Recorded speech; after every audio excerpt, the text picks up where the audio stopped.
This segment brought to you by Kansas Farm Bureau, the voice of agriculture. To join today or for more information, go to kfb.org or find us on Facebook and Twitter. Welcome to Farm Factor. Up first, Duane talks to Ivan Lentsch about high-speed planting. Duane Taves joining him once again here on Ag AM in Kansas, and an opportunity to catch up with Ivan Lentsch with Precision Planting. Ivan, we think about some of the things that the industry, when we think about row crop production in particular, would be planting speeds in the fields. A lot of discussion about how far we can push that envelope and still get the kind of stands that we want. Great question. It is kind of a hot topic, right? We know that the original design for the current seed tube that's in the marketplace, that curve in that seed tube is intended to accelerate that seed rearward at about 4.7 miles an hour. So the old adage of 4.5 to 5 miles an hour holds fairly true with that. So we're dropping that seed dead in the furrow, right? No rolling around. Of course, with speed, we would add some kind of belt device. For us, it's a speed tube where we would take a flighted belt and deliver a seed to the trench at the current forward rate of travel. So we'll match that belt speed with travel speed. So some of the concerns that can present themselves, early on, it was something as simple as hybrid planting, or hybrid choice during planting. If we can, instead of a 2-week window, and we get it all done in 3 days, that's a bit of an extreme, right? It's rarely quite that good, but during a high moisture corn harvest, on the high moisture side, suddenly it's all ready. So it comes down to making sure you select the right hybrid so that we can get that staggered for wherever your harvest demand is.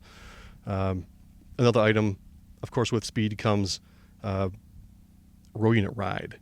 So if we don't manage downforce or firming force for each of those row units individually, we can end up with very shallow planted seeds, likely into some drier ground, which is going to delay emergence and change, of course, what our yield potential is.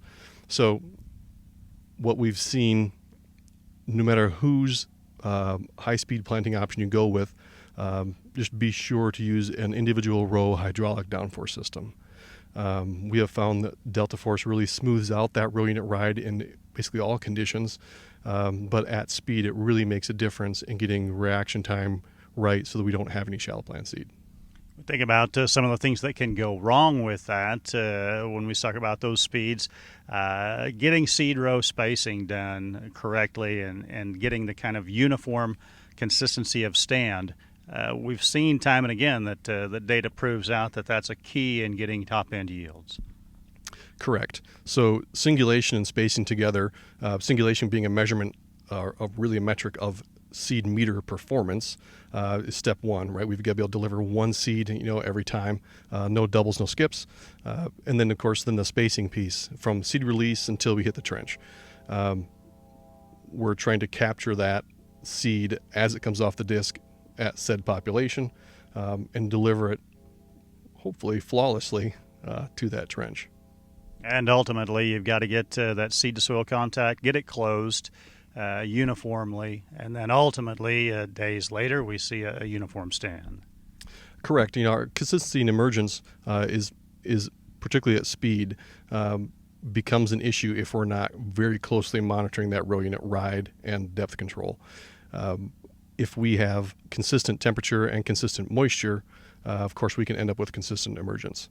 So one thing I would recommend, even if it were only 1 or 2 rows, a device on there to monitor temperature, moisture, maybe even organic matter, things like a smart firmer, really assist in ensuring that we have that consistency for emergence. Our thanks to Ivan Lentsch with Precision Planting joining us on Ag AM in Kansas. Jamie, we'll send it back to you. Thanks, Duane. Folks, come back after these messages for this week's Kansas Soy.